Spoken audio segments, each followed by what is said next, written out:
প্রচারে বেরিয়ে দেখা যাচ্ছে বেশ কিছু জায়গায় আপনি চোখের জল ফেলছেন, মানুষ যখনই দুঃখের কথা বলছে আপনি কেঁদে ফেলছেন। অনেকে বিরোধীরা বলছে এটা একটা রাজনৈতিক গিমিক। না, একদমই না। আমাকে তার জন্য আমার কাউকে ভোট দেওয়ার প্রয়োজন নাই। আমার প্রয়োজনও নাই সেই জিনিসটা।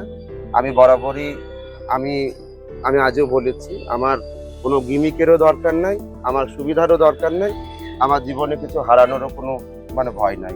আমি মানুষের কাছে যাব, জনগণ আমাকে যদি মনে করেন আমি যোগ্য, জনগণ আমাকে ভোট দেবেন, আমার দলকে দেখে ভোট দেবেন। এই হচ্ছে বিষয়, দলের কথাটা এখানে বড় কথা।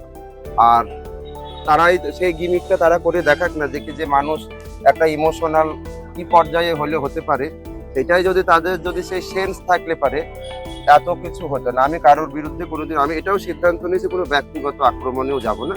যা বলবো আমার কর্মকাণ্ড, আমার কথাবার্তার উপরে করতে যাবে, কারণ আমি ব্যক্তিগত আক্রমণে বিশ্বাস করি। উনি পারলে উনিও যারা তারাও ইমোশনাল হয়ে দেখাক না, দেখি করতে হবে তাদের।